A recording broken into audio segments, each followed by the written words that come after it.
Welcome back to the SENWA studio out here at Optus Stadium. Craig O'Donoghue from the West Australian is our Monday's expert. He attended gather round at the weekend, was at both the games played by the WA teams. He joins us on the show now. Craig, welcome.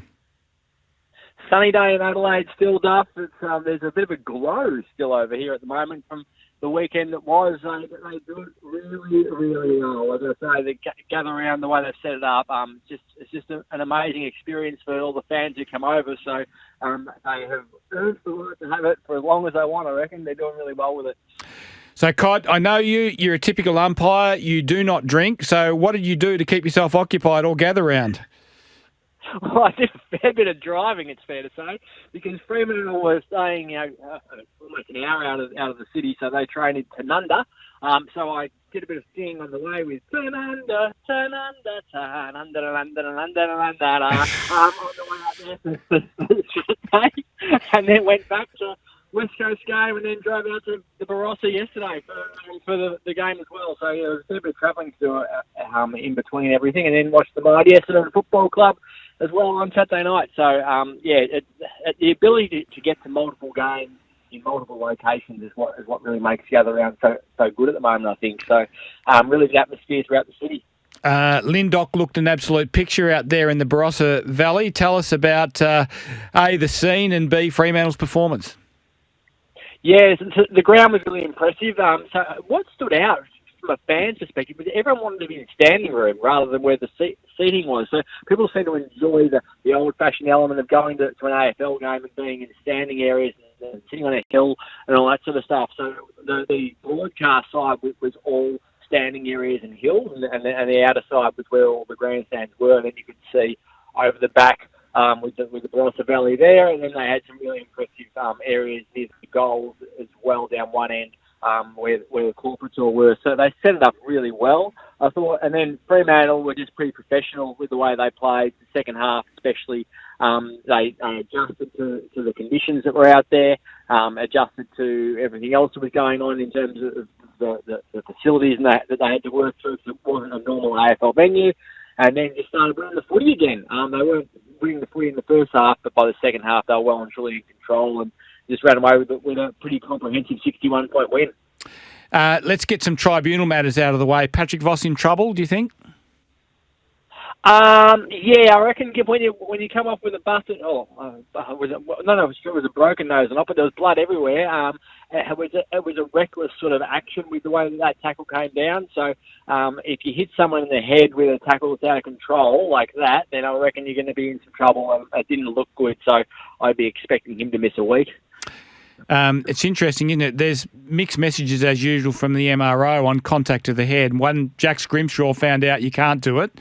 When he hit Ridley. Rory Lobb found out you can do it when he hit Mason Cox, but I suspect Paddy Voss might find out, you can't do it, and may get suspended. Hayden Young and Sean Darcy, tell us about their performance and what they brought to the team.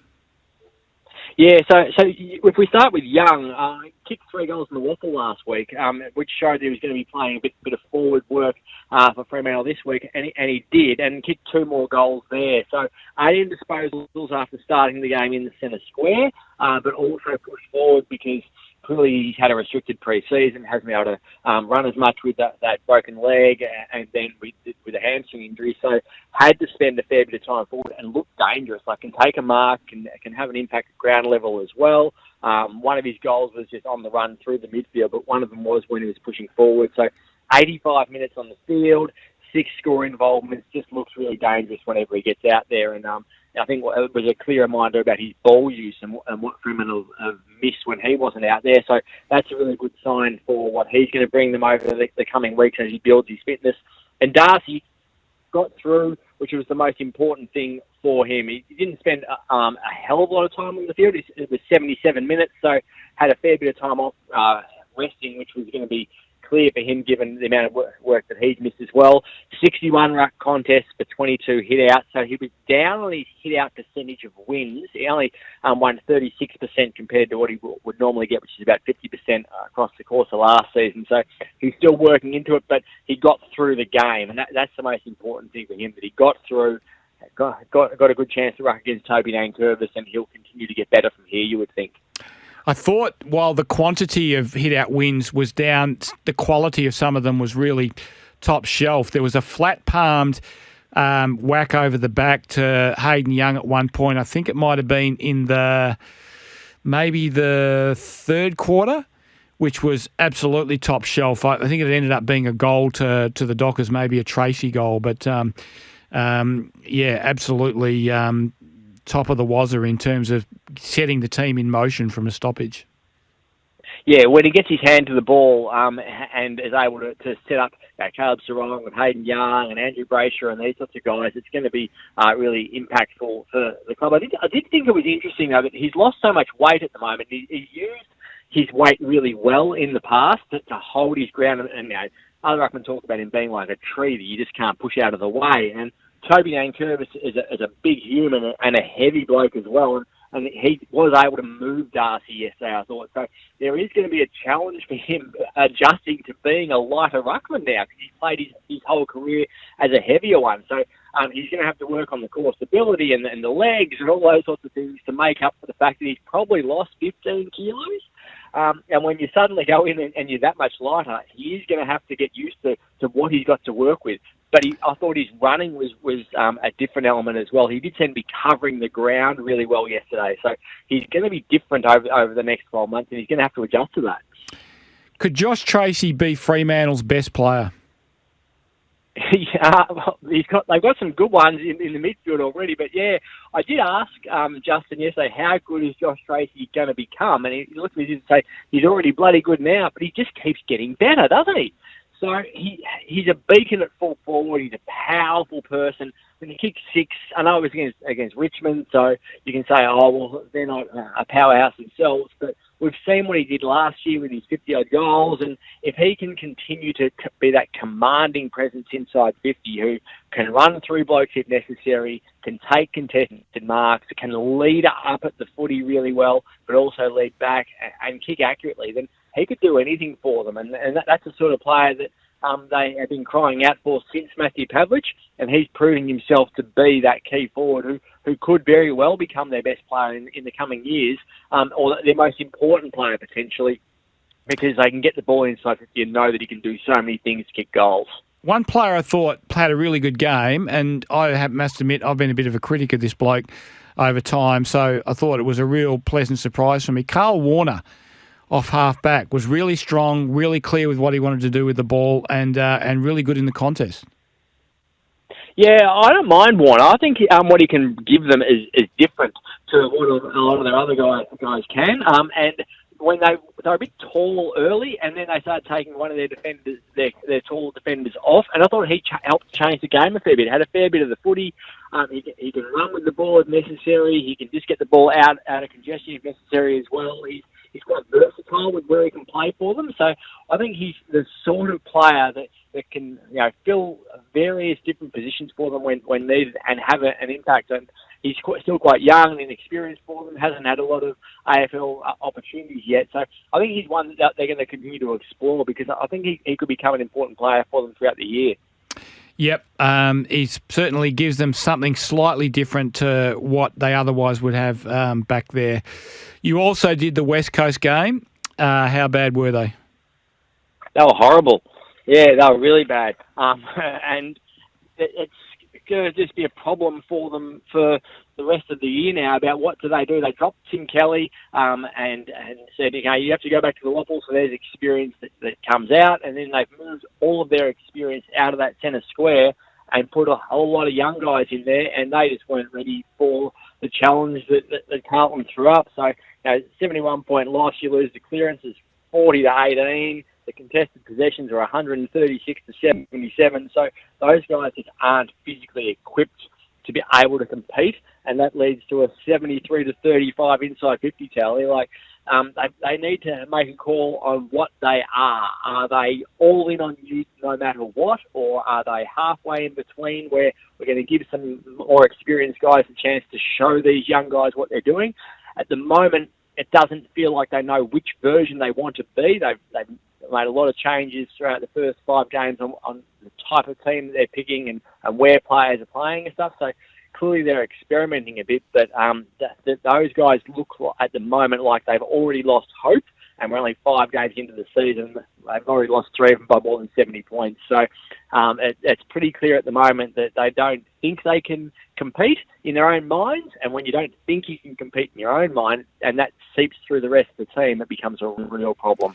Yep, young players spend their first couple of years either convincing themselves that they can or convincing themselves that they can't. And right now, there's a few at West Coast that look like they're convincing themselves that they can't. So Andrew McWalter needs to get on top of that very quickly. You interviewed Brady Hough in the rooms after the game, and he got emotional, which is a concern because it suggests that the grind of the last 2 or 3 seasons, when they've just been smashed week after week after week, may be getting to one of their better young players. Tell us about that experience. Yeah, well, it wasn't comfortable, it's fair to say. The interview only lasted just on 2 minutes before he got really emotional and just walked away saying, sorry, I just can't do this. And he tried to do what all players do, which is say, oh no, we'll be okay and we'll talk ourselves up and we'll get back. And then I just asked him, how are you emotionally, given that you're a West Coast fan who's come into this club at a time when the club was going pretty well, and you're constantly experiencing these thrashings, and it can't be easy for you. And then that was all that it needed before he couldn't contain himself, and unfortunately, that was the end of the interview, and he walked away. And I thought that's symptomatic of the rest of the club at the moment. So he has experienced 22 losses by more than 10 goals in his career so far, and he's only played 58 games. He's had 8 wins. He's 2-24 away, and you look around the rest of the team. Jack Hutchinson's yet to win. He's 0-9. Ruben Ginbey is 1-19 interstate. Harry Edwards has had 1 win from his last 35 AFL appearances. So, these guys are getting battered at the moment, and it would be brutal on them because you learn to win and you learn to lose. And if you don't learn to win because you're constantly getting thrashed, then in your own head it would be, oh, here we go again. I don't know what to do next to change this what's happening out here. I don't have the AFL experience of winning matches to be able to work your way through it. And I just think that a lot of those guys now are just getting emotionally torn apart by what they're experiencing out in the field, and it would be a savage experience to go through. Does Andrew McWalter need to shift Harley Reid back into the middle after they were minus 59 in contested possession and, as you mentioned, 18-40 in clearances? Yeah, well, I think they need to work out in whether it's him or whether it's somebody else. They need to put a big body in there. There is absolutely no doubt. They've tried to look after Harley a little bit because he was frustrated. And moving him to halfback was designed to give him a little bit more freedom. I think the problem of moving just him back in there is suddenly he becomes the leader of that midfield in his second year. And if they've got Tom Gross in there and Jack Hutchinson, who they also had in there on the weekend, suddenly he's the most experienced person there. So finding an extra experienced body to go in there with him is the most important thing, because if you put Harley in the midfield as the number one guy and with young guys around him, then he's just going to get targeted, and we've seen how frustrated he can become when he does get targeted like that. So they need to get the mix of who goes in at what time, the most important thing. But I do think more centre square time for Harley is important, because as you can't have, I think it was 3 centre square appearances the other day, and they clearly can't win the footy themselves at the moment like that. So giving him more chances to do that whilst mixing in the relief of halfback, I think is going to be important for him. Do we know how far away Elliot Yeo is? He hasn't been doing much at training when I've seen him, so I think he's still got a lot of work to do to be able to get back. And even when he does get back, he's not going to be fit. When you have the sorts of injuries that he had, it was ankle and knee. So there's a lot of work for him to do even when he's available to play. And we've seen in the past with Yeo that when they rushed him back into the AFL team, his body didn't handle it. So I would have thought even when he does get back, he's going to have to spend some time in the waffle just to rebuild his fitness, because it was ages ago that he got hurt. So, I'm just looking at the moment to see what they listed as him last week, but my memory was that it was a fair amount of time still. They had him as 4 to 5 weeks last week. So, yeah, that's still a month away plus an extra 3 or 4 you wouldn't have thought to get yourself up to speed again. So it's mid-season before Elliot Yeo reappears. What about Jeremy McGovern? How far away for him? They had him as 1 to 2 weeks last week, so he's just super important to that back line just to give them some stability down there and give those other guys a bit of a chop out, because without his experience down there, they're all looking around at each other going, what the hell do we do now? Just one more back on Fremantle. Jai Amos, concerned about his form? Yeah, he just can't seem to get his hands in the footy much at the moment. I think the fact that Josh Tracy is getting so much of it and is the clear target is going to make it harder for him. But 2 possessions yesterday, and I do like the fact that he does seem to be playing a bit deeper at different points. I think he's better when he's a bit deeper, but he needs to find a bit more separation. He needs to look like a commanding presence, because that's what Josh Tracy is. He's just so commanding. He demands the footy. So I think they need to find a way to get Jai more involved, because at the moment he can't seem to be the one who his teammates want to give the ball to. So that's where the challenge is lying at the moment. Josh Tracy is demanding it, and Jai Amos doesn't seem to be in a position where he can work out how to get his teammates to notice him even out in the field at times, because the ball doesn't seem to be going anywhere near him. Cod, thanks for joining us on the show. Always a pleasure to have you on. And, of course, you can read Craig's stuff in the West Australian. No worries. Have a good day, everyone. Craig O'Donoghue from the West Australian. The Harvey Norman Busselton text line 0487 736 736. The Barrett and Dodo open line is 13 12 55. We'll be back with more after the break.